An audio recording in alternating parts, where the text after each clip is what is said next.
Nossa, que bacana. Fala um pouco do Corpo de Psicólogos Cristãos para a gente, Ageu, só para o Tá? pessoal conhecer. É, o CPPC, Corpo de Psicólogos e Psiquiatras Cristãos, você pode entrar no site cppc.org.br.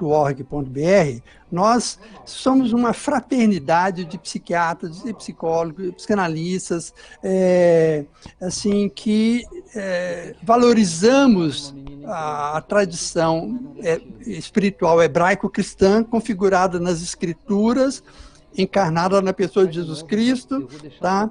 E nós somos assim, provenientes de centenas de denominações diferentes, nós já passaram pelo CPPC milhares de colegas, tá?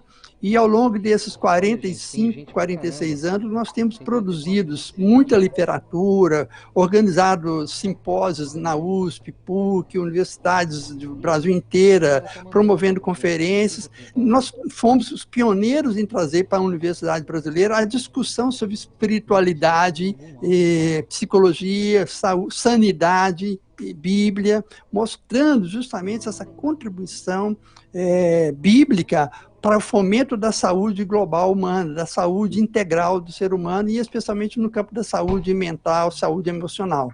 Então, o CPPC existe assim para congregar profissionais e estudantes das áreas de saúde mental para trabalhar essa interface de ciência psi e a teologia bíblica.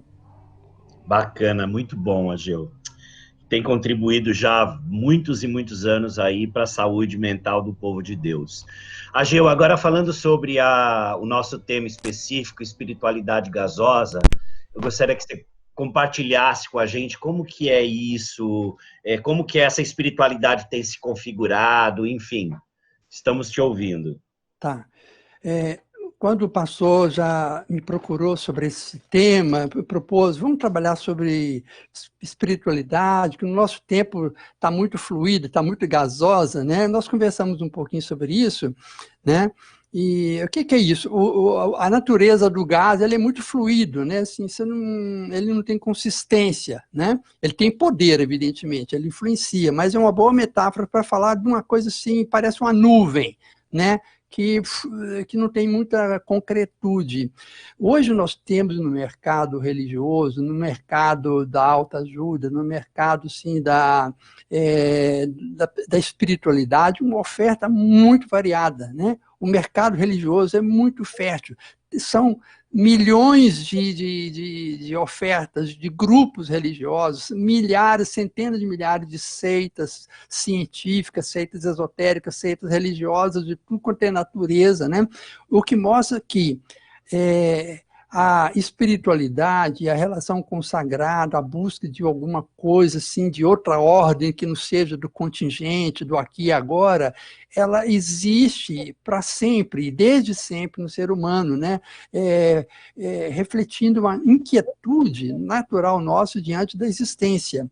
Então, a espiritualidade é uma questão constitutiva da natureza humana e que nós, como humanos, temos sempre uma aspiração por saber o sentido das coisas, nós buscamos também expressar os nossos medos, os nossos anseios, nós queremos segurança, porque nós nos descobrimos desde pequeno que nós somos seres frágeis, nós nascemos em carência, nós somos seres em falta, nós temos uma sede em alma. E, portanto, isso é um tema universal e atemporal, desde os primórdios da humanidade. Nunca se descobriu um grupo humano sem alguma referência ao sagrado, a algum rito, algo de natureza religiosa. Então, podemos afirmar que o Homo sapiens sapiens é o Homo religiosos, ou seja, há uma natureza religiosa no ser humano. E tem infinitas expressões dessa busca por significado e segurança. Os historiadores, os antropólogos, o pessoal vai e descobre ritos, danças, cantos sagrados, os mitologemas, os escritos sagrados, cultos, oferendas, sacrifícios, altares, isso é prática, é algo que se encontra em todo grupo humano há milhares e milhares de anos, né? O que significa isso? São formas de lidar com o nosso senso de desamparo, de fragilidade, de falta, de vazio.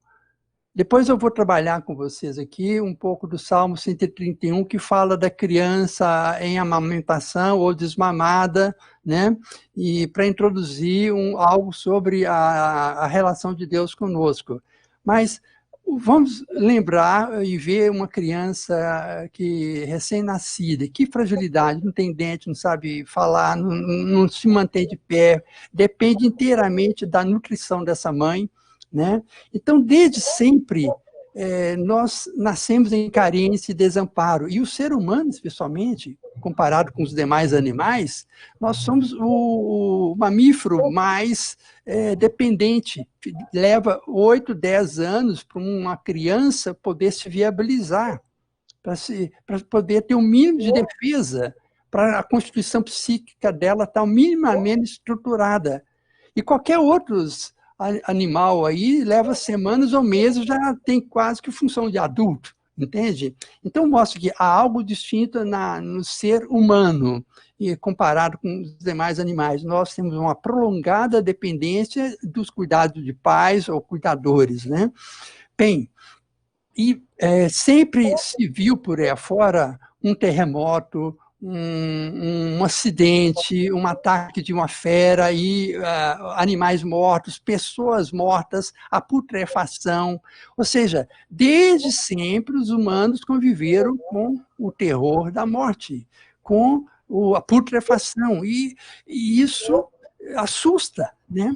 Outra coisa, os raios, os trovões, terremoto, vulcão, a força da onda do mar. Vamos pensar como é que era a vivência das pessoas 150 anos atrás, quando não existia luz elétrica e não tem esses aparatos todos que nós temos hoje. O que se fazia durante as grandes nevascas, períodos gelados ou de extremo calor, a dificuldade de caça, de manter alimento. Então, a vida humana sempre foi muito precária. Então, eu enfatizo isso para mostrar o seguinte, que há uma busca nossa por segurança, e isso tudo nos obriga também a nos congregar, a depender uns dos outros. Isso vai criando condições do laço social, que nós precisamos viver de forma gregária. Nós criamos cultura. Cultura é um meio, assim, da gente descobrir formas de sobrevivência mais confortável, garantir o alimento, o abrigo, a reprodução, a proteção da prole, né? E uma geração vai passando conhecimento para outra, processo de socialização. Bem, individualmente, todos nós queremos uma continuidade. Hoje fala muito de autoestima, de pessoas que foram rejeitadas, há muita briga em empresa, todo lado, a competição, gente que alija um ao outro, né? E ninguém quer ser rejeitado. Agora, desde sempre, a criança cresce com a confirmação do outro, a bênção da mãe ou do pai, que diz uma boa palavra para ela, que abençoa. Bênção significa o benedicério, dizer bem, dizer algo que dá força, que comunica aceitação para o outro. Por exemplo, eu vejo que a fonte da saúde mental de Jesus, primeiro, ele foi aceito incondicionalmente lá por José e Maria. É uma longa história, mas o resumo é que ele, finalmente, José o recebeu, deu-lhe o nome, o protegeu. Ou seja, Jesus foi aceito, né, foi amado, bem criado por José, por Maria, e ele já adulto, quando no batismo, ele ouve, recebe o Espírito Santo, né, aquela voz, uma declaração de amor do Pai para ele: filho amado, eu tenho alegria, você me dá prazer, você é meu gozo, minha alegria, filho. Olha que declaração fantástica do pai ao filho. Isso é um modelo que serve para todo pai e mãe, esse recebimento e afirmação do filho, da filha. Isso que fortalece as relações de filiação e paternidade e maternidade. Jesus teve isso, né? Assim como Jesus, todos nós precisamos ter essa experiência de ser recebido, acolhido, nutrido, protegido, afirmado, receber as condições de vida, né? Bem, nós vamos mostrar como a espiritualidade tem a ver na oferta dessa proteção. Uma coisa que é importante dizer é o seguinte: o Espírito de Deus, ele é livre, ele sopra onde quer. Esse Espírito, o primeiro sopro que nós recebemos foi lá naquela descrição do Gênesis, que Deus pegou dos 4 elementos da natureza, terra, água, construiu um humano lá, soprou, aquilo ficou no sol, ou seja, formou um humano e depois soprou nele o Espírito. E aquilo, então, nos vivificou, nos trouxe assim, essa possibilidade de relação com Deus e relação uns com os outros. Nos trouxe uma dimensão simbólica, né? Esse espírito que nós recebemos nos distingue dos demais animais na medida que nos torna seres capazes de simbolização, de desejo, de transcendência. Tá?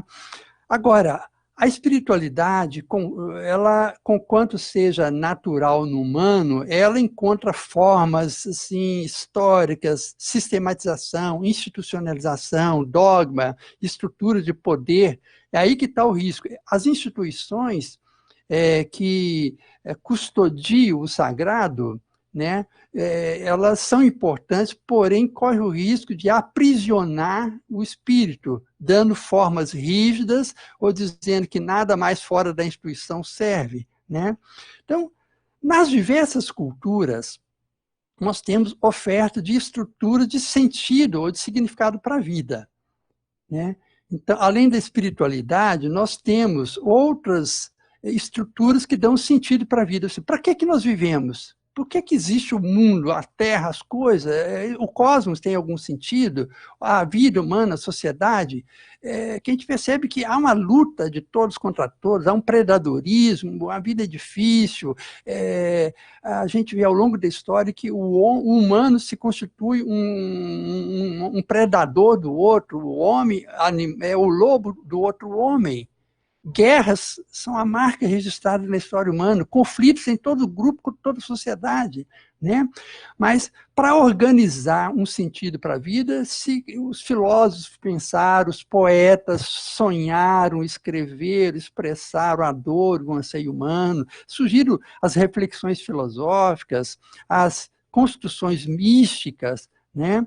Então, isso vem essa profusão dessa criação espiritual humana, né? Que tentando encontrar um sentido, ou dar um sentido para viver. Por que eu devo viver? Né? E também para aplacar essa falta que eu sinto dentro de mim. Bem, uma questão que se faz necessário, diante da profusão de deuses que nós temos registrado na história, e os novos deuses contemporâneos, pergunto, todos os deuses são semelhantes? É apenas uma questão de um nome diferente? Eu digo que não. Por exemplo, no panteão grego, nós temos diversos deuses que lutam entre si, eles se aliam uns aos outros, uns contra os outros, eles têm especializações, um é o deus da agricultura, outro é da chuva, outro é da guerra, outro é do amor, né? E a psicologia junguiana considera esses deuses, em toda a mitologia, assim, como representando os chamados arquétipos. Arquétipos são estruturas psíquicas ou representações do nosso imaginário de energias psíquicas que organiza e constela nossas pulsões, nossos instintos, o nosso imaginário, né? Nossos desejos, nossas emoções e nossas aspirações sublimes.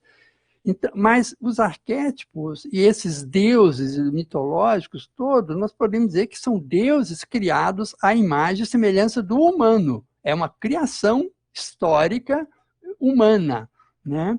Então, nós humanos temos essa capacidade de criar deuses à nossa imagem e semelhança. Agora, gente, o Deus bíblico é outra coisa. O Deus bíblico, ele é uno, ele não então nós não aceitamos o politeísmo. Deus é um único Deus, né? Ele é uno, ele é único, ele é soberano sobre céus e terra, sobre tudo que existe. É o que Paulo, o apóstolo Paulo, que tinha uma instrução em filosofia, em teologia, um erudito da sua época, né? Talvez a pessoa mais capacitada da sua época, no século, no ano 30, no ano 70 da nossa época, esse apóstolo Paulo, ele num dado momento das suas viagens, ele vai até Atenas, na Grécia, que é o grande centro da filosofia, do conhecimento organizado, da reflexão filosófica, né, que deu origem a todo o Ocidente, ao surgimento da ciência, tal qual nós temos hoje. Então, nesse lugar que é o nascedouro da filosofia, Paulo, ele chega, ele vai aos teatros, aos cinemas da época, ele vai percorre, vê os templos, ele faz perguntas, ele observa a cultura e descobre, puxa, há uma marca de religiosidade, de espiritualidade extensiva aqui. Tudo aqui na Grécia está relacionado com algum deus. É igual se ele fosse na Índia tudo e qualquer coisa está relacionado a algum dos milhões de deuses deles, entende? Qualquer coisa na Índia tem um significado religioso. O indígena, os homens primitivos sempre associavam os fenômenos da natureza, o adoecimento, a morte, a colheita, as chuvas, a tudo a algum evento cósmico, né? Então, Paulo está diante desse contexto e ele é convidado a conversar lá com os filósofos, ele vai e ele, no seu discurso, ele reconhece, olha, vocês são muito religiosos, né?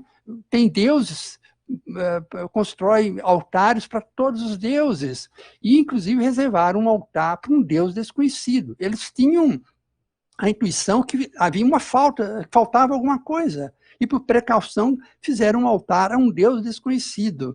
E aí Paulo aproveita isso e apresenta o Deus verdadeiro para eles, e diz que era imperativo que os gregos, conhecesse esse Deus desconhecido e apresenta Jesus Cristo, né? E fala, importa conhecê-lo para a salvação.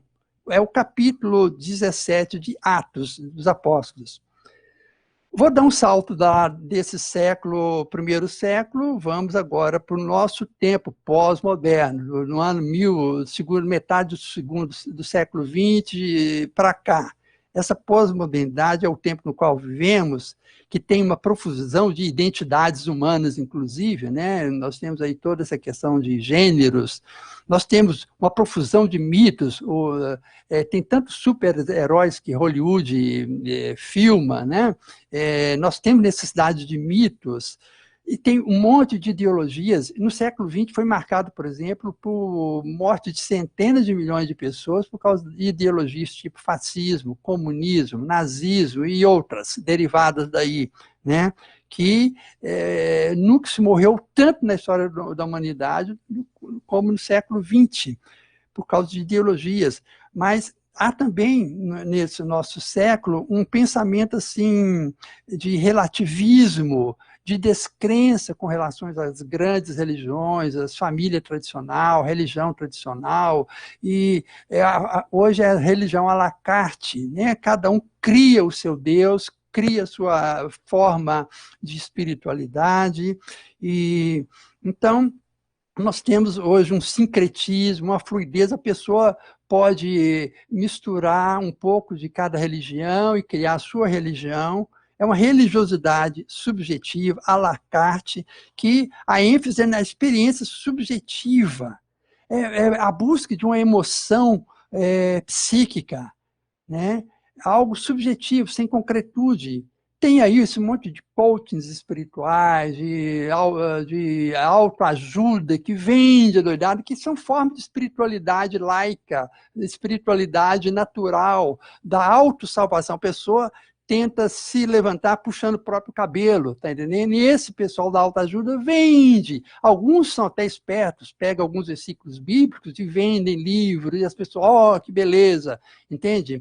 Mas são filosofias centradas no homem, é uma salvação, é uma busca de autotranscendência centrada inteiramente no esforço humano e na busca da satisfação humana, muito terrena, né? São deuses que não levam ao céu, na verdade, fica tudo aqui na Terra, né? É apenas a busca de uma satisfação egóica, pulsional, uma paz, uma tranquilidade, às vezes prosperidade material, né? Bem, então isso é que eu digo que é uma espiritualidade gasosa e sem concretude, é uma energia cósmica, as pessoas, passar energia, é uma energia positiva, pensamento positivo, gente, isso, cadê a tomada que alimenta isso aí? Essa aqui é uma energia sem concretude, é meramente psíquica, e aí nós fazemos a crítica disso aí, né? Porque ela não tem um objeto concreto, é algo que eu domino tecnicamente, existe até técnicas de espiritualidade, você, então, respira, transpira, você medita, você faz isso, faz aquilo, mas tudo centrado no próprio ser humano ou numa energia, assim, muito subjetiva. Agora, a espiritualidade bíblica vai contra essas ilusões, essas projeções, essas fantasias e irracionalidade. Nós denunciamos que há muito perigo nesse campo, tá? E a espiritualidade bíblica, o que é? É uma incursão de Deus, do Criador, na história, assumindo a condição humana. Então, é um processo muito distinto das espiritualidades que temos no mercado. É algo inteiramente inovador, revolucionário. É Deus fazendo uma incursão no tempo, no nosso espaço e tempo, na nossa condição frágil, tá? E então, uma espiritualidade encarnacional. É o Emmanuel, Deus conosco, em carne, osso, sangue. Deus historicizado, o eterno adentra a história. Ele se historiciza, tem um endereço lá na Palestina, em Belém, morava em tal lugar, o pai era carpinteiro, ele trabalhava em tal oficina, nasceu de Maria, sob o governo de Pôncio Pilatos, assim, tem RG, tem identidade muito precisa do nosso Deus, a encarnação dele é absoluta. Ele vem, nasce o processo de gravidez, Maria é amamentado, cresce igual qualquer menino, se torna adolescente, trabalha. Então, não é uma ideia abstrata como os deuses gregos, não é uma energia, um arquétipo, não é uma fantasia energética. Nosso Deus é uma pessoa, né? Esse Espírito eterno, Logos eterno, Criador do céu e da terra, que se transforma no humano, que chega até nós, ele faz o que é? Uma transdescendência. Olha, é como ele se esvaziasse, se esvaziou totalmente, é o que Paulo fala em Filipenses, se esvazia, a chamada kenose, ele abre mão dessa onipotência, ele vem aqui em carne mortal, sujeito a privações, a dores, é um Deus assim que nasce numa periferia de São Paulo ou de qualquer cidade, uma periferia do Império Romano, num lugarzinho pobre da Palestina, de uma família pobre, né? Veja bem, é um Deus que os pobres deste mundo, que são a absoluta maioria, vão compreender e se identificar muito. Nosso Deus não escolheu um palácio suntuoso para nascer. Ele é muito importante isso para a gente compreender a espiritualidade bíblica. Então, ele é o Deus transcendente, concreto, um espírito que se faz humano, né? E essa transdescendência, ele faz um processo de descenso para possibilitar a nossa transascendência, a nossa ascensão, né? É uma espiritualidade que nos confronta. Então, Diferentemente de muita espiritualidade pós-moderna, água com açúcar, hollywoodiana, por aí afora, da autoajuda, do bem-estar psíquico, eu tenho direito à felicidade e coisas do gênero, né? Uma espiritualidade muito narcisista, muito de Papai Noel, eu sou um coitadinho, injustiçado pelo mundo, e a psicologia não deu conta, o governo é mau, enfim, eu sou um eterno bebezão, né? Mas a espiritualidade bíblica nos quer adultos, nos quer pessoas maduras e responsáveis. Então, ela nos confronta, nos chama à razão. Não é a espiritualidade contemporânea, olha, seja você mesmo, Deus se aceita de qualquer jeito. Ok, ele aceita, mas é para transformar, né? Ele nos chama à razão, à responsabilidade. Ele nos revela o íntimo. Então, assim, se você, por exemplo, tenta ler a Bíblia, é um exercício impossível. Ninguém domina a Bíblia. Nós não conseguimos ler a Bíblia e dominá-la. A Bíblia é que nos atravessa, ela que nos lê, ela é que nos reflete, ela que mostra lá dentro, entre juntas e medulas, ela que vai mostrando o que está obscuro, oculto, ela que entra no nosso inconsciente, nas nossas emoções, escava e nos chama a razão. É muito diferente essa espiritualidade bíblica, né? É um fenômeno, a espiritualidade bíblica é a ênfase no fenômeno relacional, onde Deus tomou a iniciativa e nos chama. Ele está sempre nos buscando. Adão, onde estás? Humano, homem, mulher, onde estás? Por que você está com medo? Por que você teme? Por que você foge? Está lá no Gênesis 3. Então, é uma iniciativa daquele que nos formou a sua imagem e semelhança e nos chama à comunhão. Ele deseja o nosso retorno, que nós somos expulsos do paraíso, nascemos, saímos do útero, nascemos, caímos e fomos colocados na história.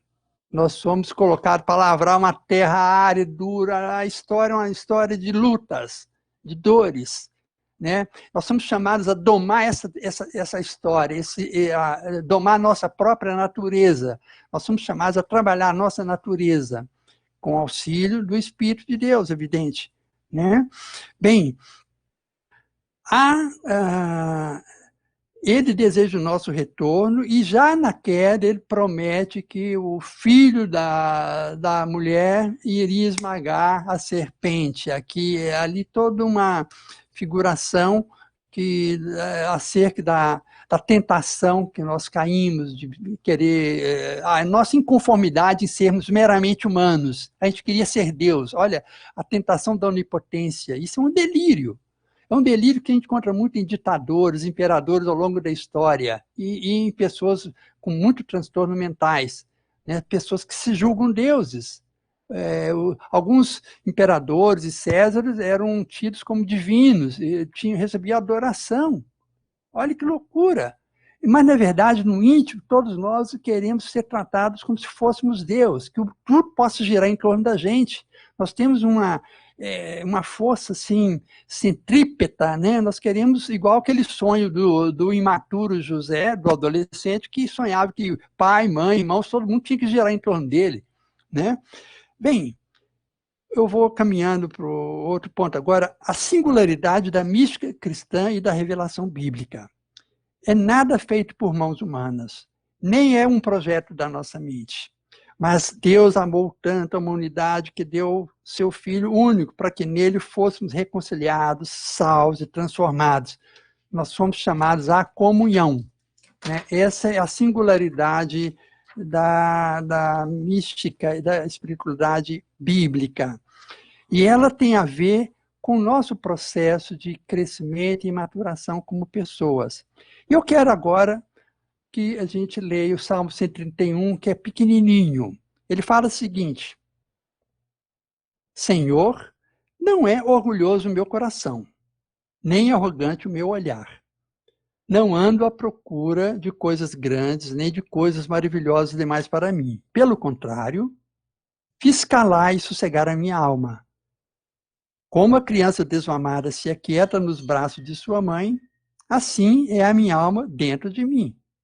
Espera, ó Israel, no Senhor, agora e sempre. Vamos alguns destaques muito interessantes aqui. Ele começa com, olha, com uma negação. Olha, o Senhor não é orgulhoso do meu coração. Ele fala, o olhar não é arrogante, não ando procurando coisas grandes, nem quero coisas maravilhosas demais para mim. Aqui tem algo muito interessante, que é uma espiritualidade que une o espírito e o corpóreo. Mas primeiro tem alguns impedimentos que serão tratados, impedimentos para que a gente tenha uma autêntica experiência espiritual com o Deus verdadeiro. É o orgulho, a arrogância, a ganância e a vaidade, que o Salmo fala, né? A arrogância, né, não, o orgulho tem que dar lugar para a submissão, para a humildade, né?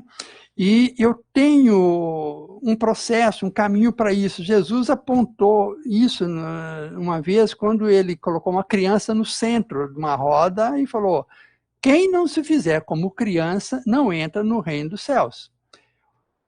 A espiritualidade, em todas as formas aí, quer algo maravilhoso e admite uma vida extra-mundana, um céu, um nirvana, algo assim, né? Jesus falou, olha, o reino de Deus, esse sonho, esse reino encantado, só é possível se a gente se despir de certos saberes, certas arrogâncias, essa pretensão nossa de racional, de saber tudo. Nós temos que abrir mão disso para entrar num outro programa, numa outra dimensão. E ele fala, quem não se torna como criança não entra no reino de Deus.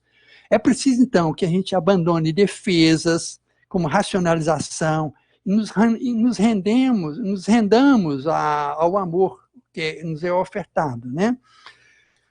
A espiritualidade aqui, então, promove uma identidade construída na relação de cuidado.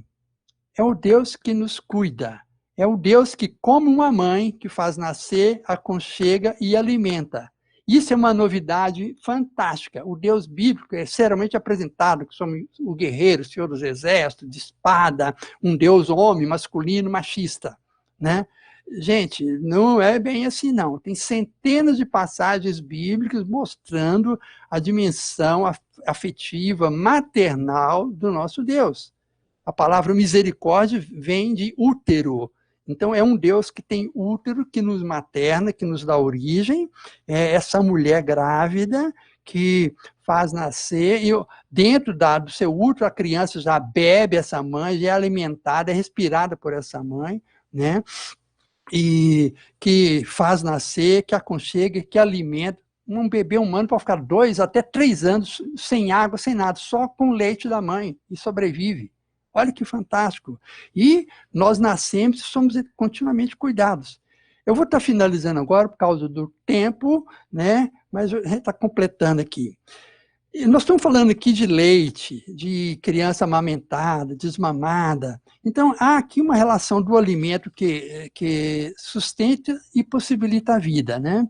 Mas vamos fazer uma relação disso com Jesus. Jesus, ele está ceando num dado momento com os discípulos, e ele oferece pão e diz, tomem, comam, isso é meu corpo. E ele também pega do cálice, agradece e dá aos discípulos, bebam todos, porque isso é meu sangue, o sangue da aliança, derramado em favor de muitos para a remissão de pecados. Olha que ele fala do seu corpo e do seu sangue, aí ele está anunciando a sua morte, toda aquela profecia que se cumpre com o seu julgamento, morte, ressurreição. E ele nos convida a nos alimentar dele.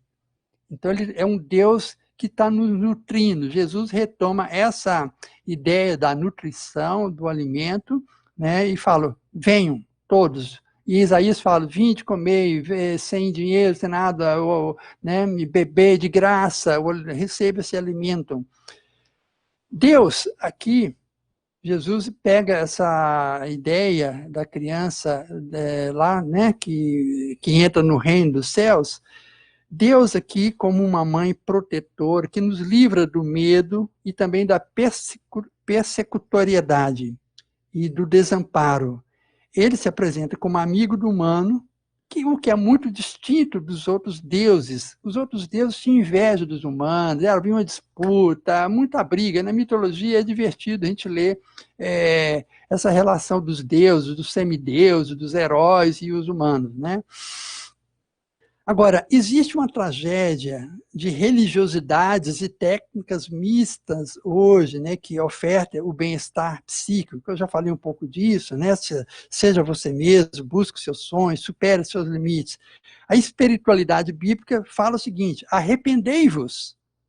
João, o evangelista que antecede Jesus, ele prega a conversão, raça de víboras. Gente, vocês estão aqui, vocês têm muito que mexer na sua vida. Vocês têm uma religiosidade externa, exterior, hipócrita. Vocês são mestres em ritos e cumprimentos. Todo mundo parece tão religioso, mas não é nada disso. Vocês estão enganados. Arrependam-se, convertam-se. Há uma proposta, então, de reorientação existencial. Nos chama a uma sujeição a Deus, uma rendição a Deus, que nos quer simples, que quer que a gente confie na sua providência, que Ele vai nos dar o pão diário, um pão para ser compartilhado em comunidade, né? E a espiritualidade bíblica, ela tem uma implicação ética, uma implicação moral. Ela pergunta: onde está teu irmão? Desde sempre, né? Nos chama a repartir. Ele nos ensina a orar: Pai nosso que estás nos céus, né? Tem um Pai compartilhado. Nós somos uma irmandade. Agora, no Salmo 131:2, depois fala assim, vale a pena ler o versículo 2, que é o seguinte: pelo contrário, então eu não quero grandes coisas, eu não vou ser arrogante, pelo contrário, fiz calar e sossegar minha alma, como criança desmamada que se aquieta nos braços da sua mãe. Tem aquele desmame que pode ser referido aqui, imediatamente mamou, descansa e dorme, relaxa, é gostoso. Mas também tem o desmame que vem daí 2, 3 anos de idade, quando a criança deixa o seio da mãe, já está na mamadeira, está na papinha, outras coisas. Então, há um momento também de separar, há um momento de distanciamento, de não ficar assim, muito infantilizado. É um momento de lidar com a frustração, né? Fazer calar e sossegar a alma, a psique, é um trabalho sobre mim mesmo. Eu me questiono, me autoavalio. Aqui é um convite para a gente estar no estado de ego adulto, maduro, né? Deus, ele nos acolhe, mas também o Deus e mãe, né? O pai acolhe, repreende quando necessário, mas direciona a frustração da criança que quer, insiste uma coisa, mas a mãe às vezes já não tem mais o seio, já está na hora dela desmamar, né? Você cresce aprendendo a lidar com frustração. Então, nosso Deus não é um Papai Noel eterno. Você faz uma oração poderosa, dá dízimo, ou faz muito dessas arapucas, dessas tecnologias religiosas aí para você ser abençoado. Nada disso. A bênção dele é incondicional. Desde que você vai até ele, você já está garantido. Né? Se você passa pelo caminho estreito, pela porta estreita, se você se entrega, ele cuida do mais. Né? Bem, concluindo, gente, o nosso Deus está disponível, ele nos procura, bate à nossa porta, deseja ceiar conosco, deseja comunhão. Cristo chama, não apague. Termina assim, Cristo nos chama, não apague. Amém. Geu, que coisa boa. Nossa, fui tão abençoado. Que bom. Palavra maravilhosa. Obrigado, Ageu. Obrigado. Ótimo. Me lembrou muito o texto de Isaías, de Isaías 49, que fala: será que uma mãe pode esquecer do seu bebê que ainda mama e sim. não ter compaixão do seu filho que gerou? Embora ela possa se esquecer, eu não me esquecerei de você. Veja, eu gravei você na palma das minhas mãos. Né? Nosso Deus você trouxe esse recado. Deus é mais pai que qualquer outro pai, e assim também Deus é mais mãe que qualquer outra mãe. Né? Esse Deus que acolhe, esse Deus que nos recebe de maneira tão incondicional, com esse amor tão maravilhoso. Agora, Gê, eu tenho uma pergunta aqui, sobre a questão da fé mágica. o que é a fé mágica e como que ela age em nosso meio? Porque você falou de crescimento espiritual, de maturidade, né? De Sim. deixar a infantilidade, as coisas de criança, no momento do desmame. Como que essa fé mágica trabalha nessa questão? A magia, a fantasia, o pensamento mágico é próprio dos primeiros inícios da nossa construção mental, racional, né? As primeiras elaborações da criança são sensoriais, são emocionais. Com o tempo, ela começa a ter um esboço de linguagem, ela começa a racionalizar, mas ainda ela conhece tão pouco que ela preenche o desconhecido com fantasias e coisas assim, entende? E a primeira Deus que ela tem é a mãe e o pai, são os provedores, os que ela chora, aparece o alimento, ela está chorando, toma um banho, alguém leva, tem alguém que responde a tudo para ela de uma forma primária e imediata. Né? Agora, com o amadurecimento dessa criança, inclusive o amadurecimento do esfíncter, ela começa também, o pai e mãe já começam, não está tão disponível, eles têm 2 filhos, tem um trabalho, ela chora, tem que esperar até que venha o alimento, o banho, as frustrações vão amadurecendo, ela vai sendo introduzido no tempo, na temporalidade, a dor, um aprendizado. E, ao mesmo tempo, está acontecendo nela um amadurecimento neurológico, motor, em todos os sentidos, cognitivo, e ela está sendo socializada, está ouvindo sons, cheiros, está escutando coisas, ela está desenvolvendo seu aparato linguístico. Então, é todo um processo que vai levar anos, a vida inteira, na verdade, a gente está em processo de aquisições, né, de aprendizado. Mas isso é muito acelerado nos primeiros meses, primeiros anos da criança, e aí ela a princípio é amamentada, trocada, depois ela começa de uns 2 anos, 3, já a comer sozinha, depois aos 5 anos ela quer tomar seu banho sozinha, se limpar, já começa a ter um senso de... Então ela vai interagindo no mundo adulto e vai descobrindo que as coisas têm um tempo, têm um esforço, têm um trabalho e que não basta chorar que vai conseguir as coisas.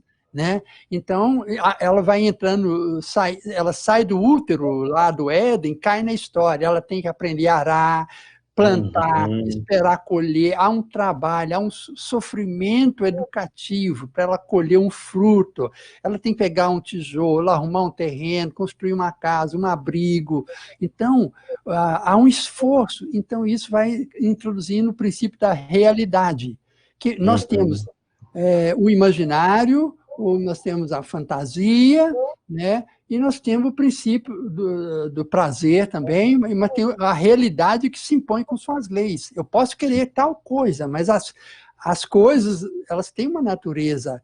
A chuva molha, o fogo queima. Né? Eu vou aprendendo nesse entrechoque do meu crescimento, me esbarrando com o interesse de outras crianças, outros adultos. Nesse entrechoque, o meu ego vai amadurecendo. Eu vou entrando em acordo com a realidade. E às vezes, eu tenho impulsos agressivos, aí alguém vai me conter, fala, não pode, devolve do seu amigo. Então, agora, quando eu sou adulto e faço uma infração, a polícia me prende. Ou seja, eu preciso internalizar leis, eu tenho que aprender as leis da gravidade, a lei do trânsito, da propriedade. Ou seja, a realidade vai se impondo e vai nos trazendo um amadurecimento egóico. A minha identidade vai sendo fortalecida. Nisso. E também, então, a religiosidade, a espiritualidade passa por esse mesmo processo. A espiritualidade madura é isso. Deus não é um Papai Noel, sempre disponível, é porque eu chorei e fiz uma penitência, ou prometi. Deus não é obrigado a me atender do jeito que eu quero, não. É um princípio de realidade. Né? Paulo fala lá, por exemplo, para um grupo de jovens em Tessalônica, olha, quem antes, vocês que eram muito dependentes, ou inclusive alguns que roubavam, agora para com isso, cada um trabalha com a própria mão, e quem não trabalhar, que não coma, tem que passar fome. Entende? Deus é pai, mas não é paternalista. Sim. Ele é bom, mas não é bonzinho. Então, ele nos deixa na mão se a gente é imaturo, se a gente é bobo, se a gente é folgado.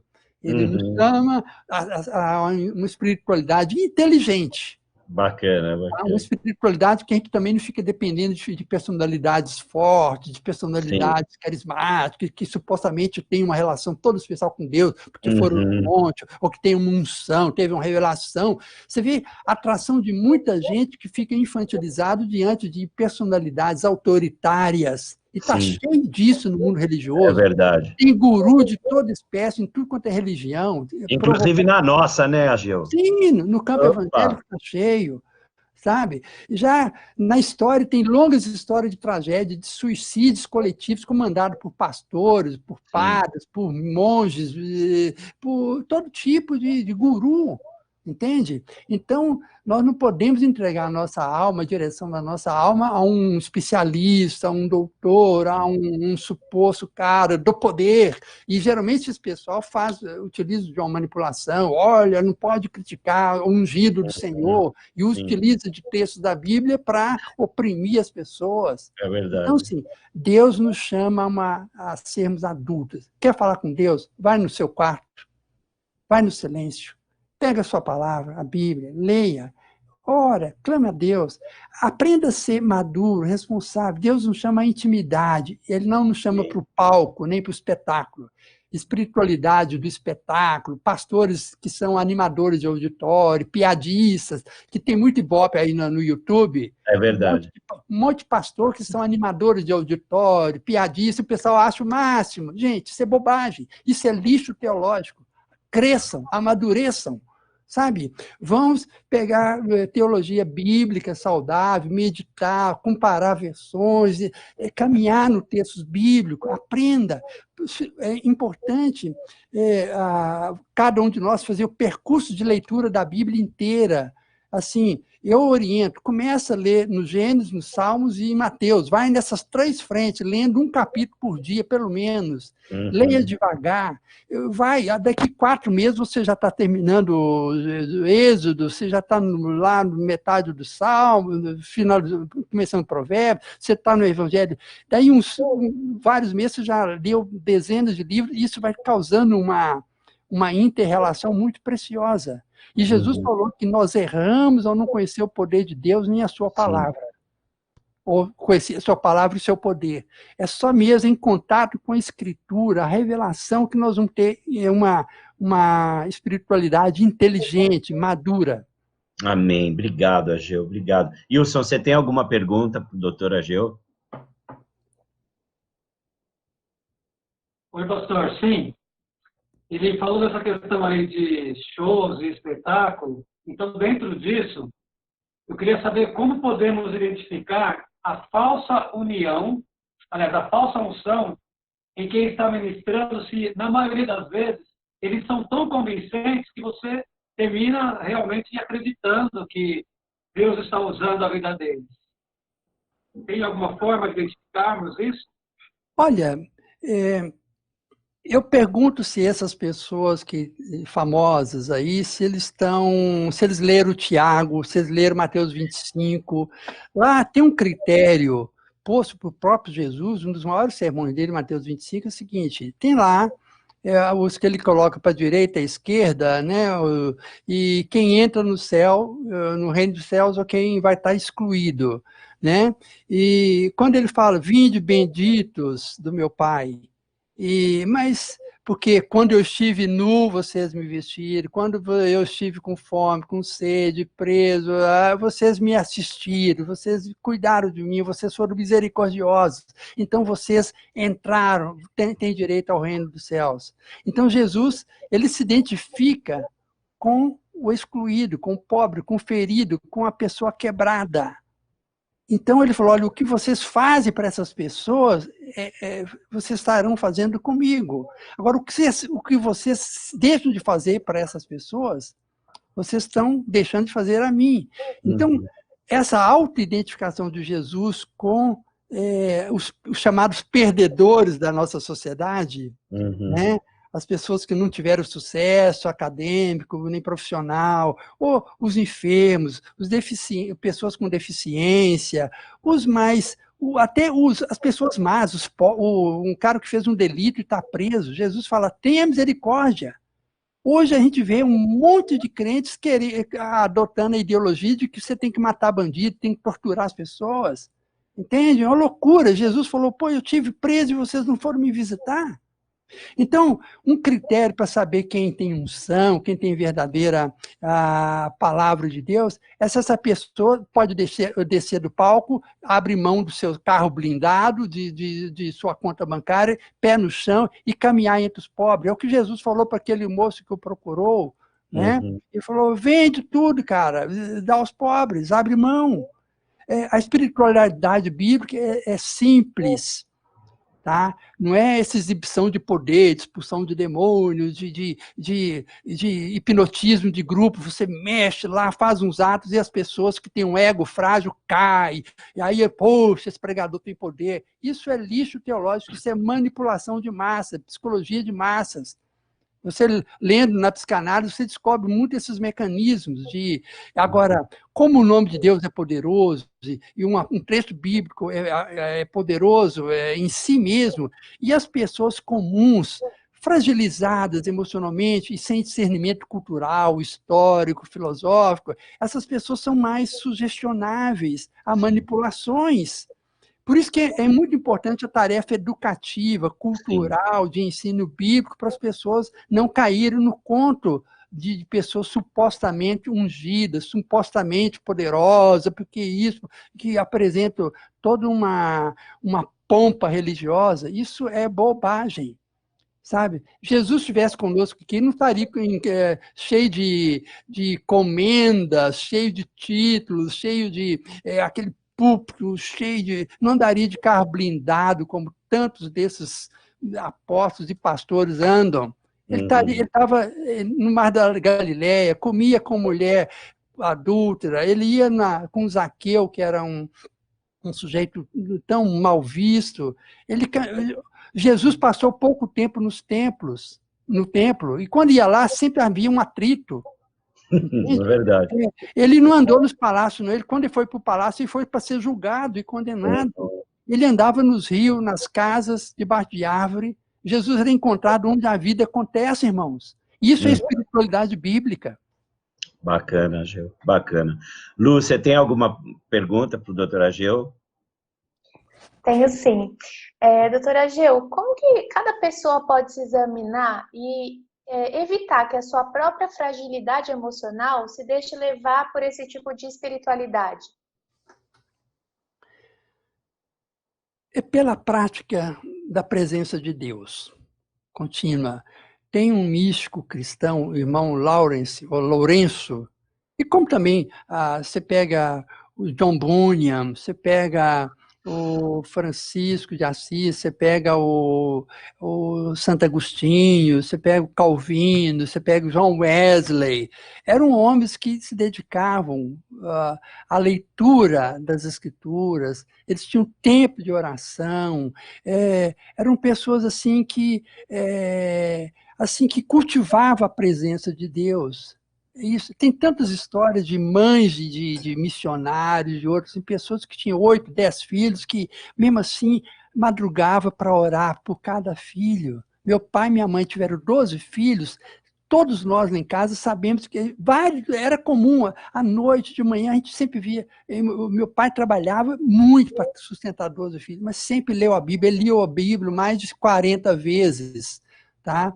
Inteira, e lia no hebraico, no latim, no grego, no francês, entende? E criou 12 filhos. Minha mãe leu a Bíblia várias vezes, tendo 12 filhos e trabalhando, não alegava falta de tempo. Então, quem lê a Bíblia vai conhecer a Deus. E tem que ler a Bíblia toda, não é só aqueles versículos chaves, não, nem partes do Salmo 91 ou partes de Atos, não. É ler Malaquias, é ler Amós, ler Filipenses. É bom ler Filemão também. Você tem que ler crônicas. Você tem que ler os livros chatos da Bíblia também, que você acha que é chato. É uma questão, sim, de ler a Bíblia como um todo. Ler as poesias. Mas, assim, ler não para decorar, ler para degustar o texto bíblico, que ela é palavra, ele é um mel que alimenta o viajante na caminhada. A palavra no grego é logos, né? Mas no hebraico davar vem significando mel, o fruto da abelha, entende? A palavra no davar hebraico é o mel que sustenta. O mel também ele é um nutriente, é calórico, tá? E a palavra de Deus é um alimento. Jesus usa essa expressão, ele é o pão do céu. O verbo que se fez carne e habitou entre nós, veio nos dar da sua carne para comer, né? É o pão da vida. Então, a palavra, ela ilumina os olhos, ela dá sabedoria ao coração, aos simples, né? Ela é lâmpada para o pé e também é luz para o caminho. O pé é aquela coisa, a lâmpada que a gente precisa para o dia a dia, mais imediato. Mas a luz é algo que ilumina no longo prazo também, e um contexto maior. Então, a intimidade com a Bíblia é que nos possibilita conhecer o Deus verdadeiro. A gente tem que... Eu, por exemplo, eu tenho muitos amigos, pastores, tem dezenas de pessoas que me mandam pelo WhatsApp um monte de meditações, algumas muito boas, eu leio, dou algum feedback, de vez em quando, mas depois eu falo com ele, olha, se eu for ler cada mensagem bíblica que me chega por dia, eu vou gastar mais de 1 hora, eu prefiro eu mesmo ler a Bíblia, do que ficar lendo o que o outro está me mandando. Então, gente, experimente por um tempo não ler ou reduza a uma outra coisa só, que você considera realmente de bom conteúdo, mas experimente você ler a Bíblia 20 minutos por dia, meia hora que seja. Em um mês, você vai ver a diferença. Ela vai te reorganizar. E eu quero só finalizar uma coisa aqui importante. Essa experiência da nossa íntima nossa com Deus, no segredo, no quarto, na palavra, quando eu viajo no texto, eu olho, ou quando eu estou com outra pessoa, em pequenos grupos, ou na família, a gente lê um texto, ora, está junto, explora. Eu participo de uma comunidade muito pequena, chamada CEL, Comunidade Estudantil Universitária, que o foco nosso é o pessoal da Unicamp, eu moro aqui perto da Unicamp, Campinas. A gente lê o texto, a gente se troca as impressões, a gente compartilha, a gente produzimos, várias pessoas lá produzem pequenas meditações diárias. A nossa ênfase é assim, leia as escrituras, se alimentem dela. Mas eu quero dizer o seguinte, que essa caminhada diária com Deus é uma experiência de ordem sagrada, que eu chamo sacrodinâmica. A sacrodinâmica, ela dinamiza a nossa psicodinâmica. Ou seja, o espírito, ele alimenta a psique. O espírito alimenta a alma. Tá? E o sopro de Deus, um símbolo do espírito no grego é a borboleta. A borboleta, para voar, ela precisa do vento.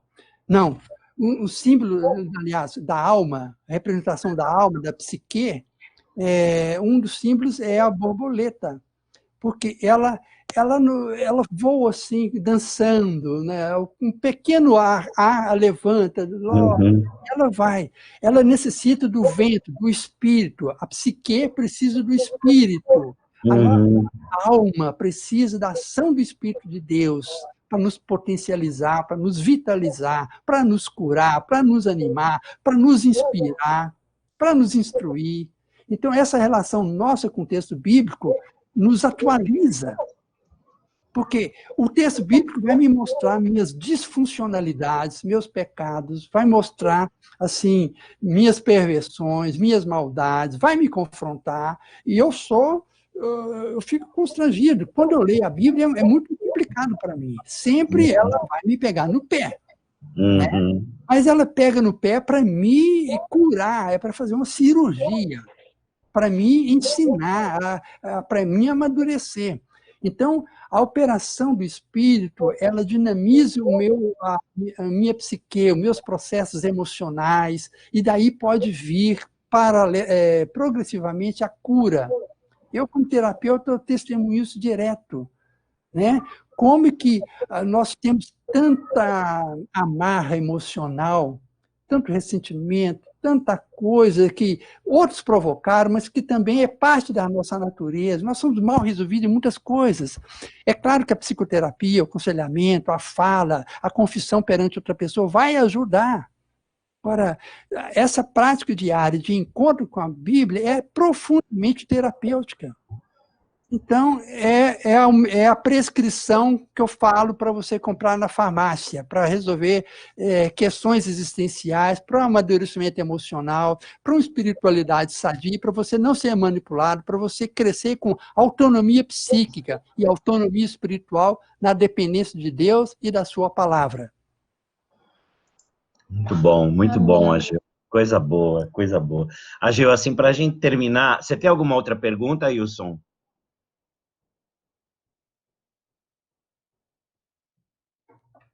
Oi, pastor, no momento não. Tá, eu tenho uma pergunta aqui, Ageu, só para a gente terminar. Parece que a igreja, ela fracionou a Trindade. A gente percebe que há grupos que dão ênfase ao Deus Pai, outros grupos que são mais legalistas, num certo sentido, outros grupos se voltaram mais para Deus Filho, então eles têm um discurso mais soteriológico de salvação, e outros mais para o Espírito Santo, mais carismático. O que você acha dessa esquizofrenia na Trindade? O que está por trás disso? São decorrência de ênfases teológicas segmentadas, né?